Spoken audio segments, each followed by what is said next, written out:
নমস্কার বন্ধুরা, আশা করি সবাই ভালো আছেন। আজকে আপনাদের সঙ্গে ডিমের একটা রেসিপি শেয়ার করছি। ডিম দিয়ে আমরা নানান রকম রেসিপি বানিয়ে থাকি, ডিমের কষা, ডিমের ঝোল বা ডিমের ভাপা।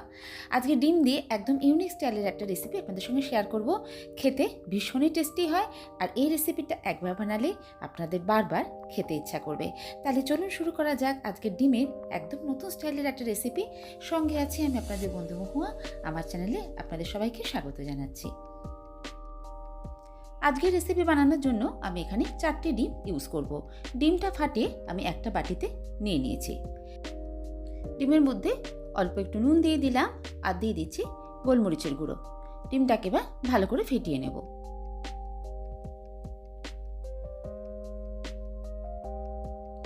ডিমটা ভালো করে ফেটিয়ে নেওয়ার পর এবার এর মধ্যে আমি দিয়ে দিচ্ছি অল্প করে একটু লঙ্কার গুঁড়ো। লঙ্কা গুঁড়োটা দিয়ে আর ভালো করে আবার ফেটিয়ে নিচ্ছি। ডিমটা ভালো করে ফেটিয়ে নেওয়ার পর এবার আমি নিয়ে নিচ্ছি এখানে একটা স্টিলের বাটি। এই স্টিলের বাটিটার মধ্যে ডিমটাকে আমি ভাপাবো। বাটির গায়ে এই জন্য অল্প করে একটু তেল মাখিয়ে নিচ্ছি। তেলটা অবশ্যই মাখাতে হবে, তেলটা অবশ্যই লাগাতে হবে। এভাবে তেলটা লাগিয়ে নিলে ভাপানোর পরে আমরা সহজেই ডিমটাকে এর থেকে বার করতে পারবো। ভালো করে এভাবে গায়ে মাখিয়ে নেব। আর এরকম একটু কানা উঁচু বাটি ইউজ করতে হবে, কারণ ডিমটা যখন ভাপাবো ডিমটা কিন্তু অনেকটাই ফুলে উঠবে। স্টিলের বাটির পরিবর্তে এখানে অ্যালুমিনিয়ামের বাটিও আপনি ইউজ করতে পারেন।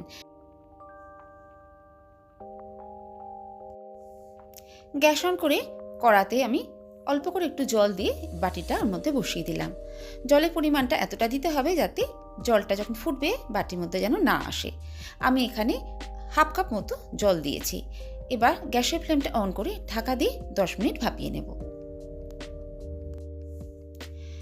10 মিনিট ভাপিয়ে নেওয়ার পর রুম টেম্পারেচারে আসার পরে এবার ডিমটাকে আমরা কেটে নেব। কাটার আগে এইভাবে ছুরি দিয়ে ডিমের সাইডটাকে একটু আলগা করে নিতে হবে। যেহেতু এর মধ্যে তেল লাগানো ছিল তাই ডিমটা বার করতে আমাদের কোনো অসুবিধা হবে না। এবার আমি এইভাবে চোখো চোখো শেপ করে কেটে নিচ্ছি। একদম ইউনিকভাবে আজকে রেসিপিটা আমি বানানোর চেষ্টা করছি, তাই রেসিপিটা দেখার সময় অবশ্যই একটা লাইক দিয়ে দেখবেন। আপনাদের কাছে এটা অনুরোধ রইল। সবগুলো কাটা হয়ে যাওয়ার পর আমি আপনাদের তুলে দেখাচ্ছি জিনিসটা কীরকম দেখতে হয়েছে। দেখতেই পেলেন কত সহজে এটা বাটি থেকে উঠে এলো। এই রকম চোখো চোখো শেপে সবকটা আমি কেটে নিয়েছি। এরপর একটা বাটির মধ্যে আমি নিয়ে নিচ্ছি এখানে 1.5 চামচ ময়দা, আর সঙ্গে দিয়ে দিচ্ছি 1.5 চামচ কর্নফ্লাওয়ার। তার মধ্যে দেব অল্প করে একটু নুন আর গোলমরিচ গুঁড়ো। ময়দা আর কর্নফ্লাওয়ার দিয়ে এবার আমি একটা ব্যাটার বানাচ্ছি। অল্প করে জল দিয়ে এবার একটা আমি গোলা বানিয়ে নেব।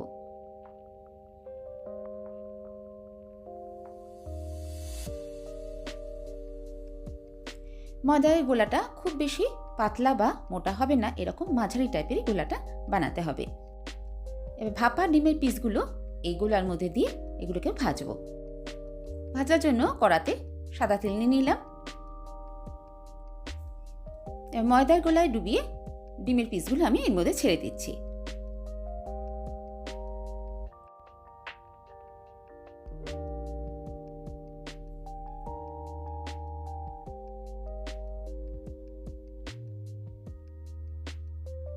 মিডিয়াম ফ্লেমে রেখে এবার এগুলোকে আমি একটু লালচে করে এভাবে রং ধরিয়ে ভেজে নেব।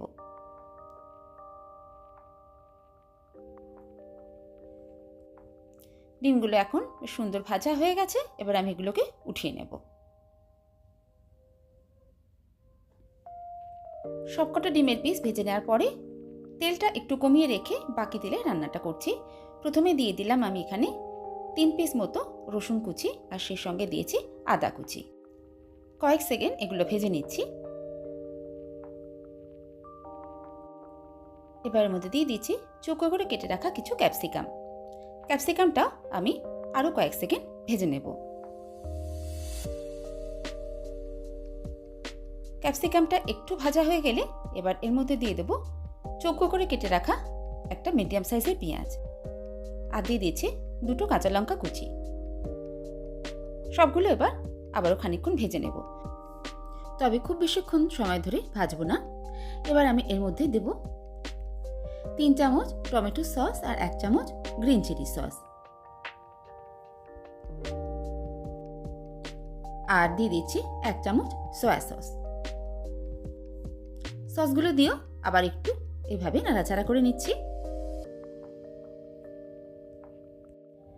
এরপরে এর মধ্যে আমি নুন দিয়ে দিচ্ছি।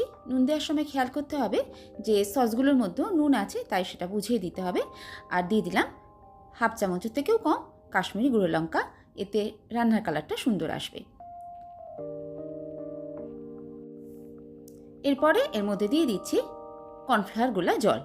আমি 1.5 চামচ কর্নফ্লাওয়ার নিয়ে 1 বাটি জলে গুলে সেটার মধ্যে দিয়ে দিলাম। এবার ফ্লেমটা হাই করে দিয়ে 1 থেকে 1.5 মিনিট ভালো করে ফুটিয়ে নেব। এবার এর মধ্যে ভেজে রাখা ডিমের পিসগুলো দিয়ে দিচ্ছি। ডিমের পিসগুলো দিয়ে আরেকবার ভালো করে নাড়াচাড়া করে গ্রেভির সঙ্গে ভালো করে মিশিয়ে নেব। ডিমের পিসগুলো দেওয়ার পর খুব বেশিক্ষণ ধরে আর রান্নাটা করব না, ব্যাস 2 মিনিটে আমি এইভাবে গ্রেভির সঙ্গে রান্না করে নেব। আর ফ্লেমটা এর সময় আমি মিডিয়াম করে দিয়েছি। 2 মিনিট রান্না করে নিয়ে এবার গ্যাসের ফ্লেমটা আমি অফ করে দেবো। বানিয়ে নিলাম ডিম দিয়ে একদম ইউনিক স্টাইলের দুর্দান্ত একটা রেসিপি। এটাকে আপনারা চিলি এগও বলতে পারেন বা এগ চিলিও বলতে পারেন। এগ চিলির এই রেসিপিটা ভাত দিয়ে, পোলাও দিয়ে বা ফ্রাইড রাইসের সঙ্গে সার্ভ করতে পারেন, কিংবা লুচি পাউটার সঙ্গেও খেতে ভীষণই ভালো লাগবে। রেসিপিটা ভালো লাগলে একটা লাইক দিয়ে আমার চ্যানেলকে সাবস্ক্রাইব করে নিয়ে আমার পাশে বন্ধু হয়ে থেকে যাবেন। আর সেই সঙ্গে এই ধরনের রান্নার নোটিফিকেশান পাওয়ার জন্য সাথে থাকা বেল আইকনটাও প্রেস করে দেবেন, যাতে আমি যখনই কোনো ভিডিও আপলোড করি সেটা আপনার কাছে সরাসরি পৌঁছে যায়। আজ এই পর্যন্তই, আবার কোনো নতুন রেসিপি নিয়ে আপনাদের সঙ্গে দেখা হচ্ছে। সবাই ভালো থাকবেন, সুস্থ থাকবেন, আনন্দে থাকবেন।